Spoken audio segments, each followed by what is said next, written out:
আরে ঠিক আছে, তুই এত কেন চিন্তা করছিস? সব ঠিক হয়ে যাবে। সবাই আমাকে খারাপ ভাবছে, আমি কলঙ্কিনী মুড়ি হতে চাই না। কুকনির সাথে ভালো থাকবো বলে আমি বিয়ে করেছিলাম, কিন্তু ওর সাথে মিশে কিছুক্ষণের মধ্যে আমি নেতিয়ে যেতাম। জলের সাথেও সেম, দুধের সাথেও প্রথম প্রথম ভালো থাকলে সময়ের সাথে সাথে ও আমাকে নেতিয়ে দিত।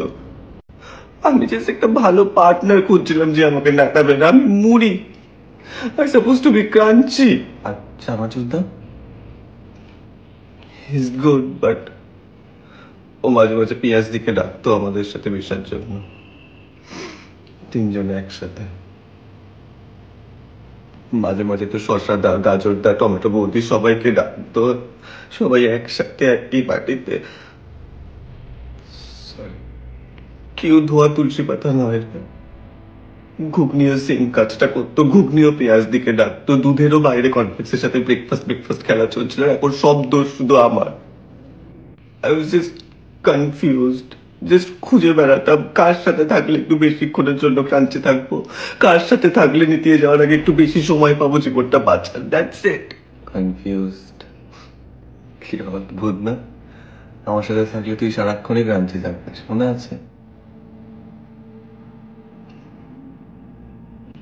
তুই তুই জানিস, তুই খুব ভালো, তুই আমার কেয়ার করিস, আমিও তোর কেয়ার করি, আমারও ভালো লাগে তোর সাথে সময় কাটাতে, but but as a friend হুম।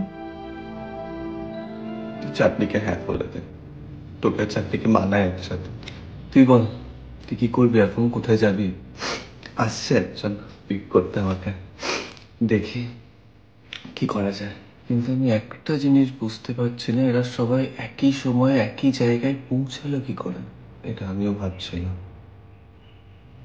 কে কে জানতো তোর এই শরীর খারাপের ব্যাপারটা? আমার শরীর, হ্যালো, আসবো? তুই চলে এসছো?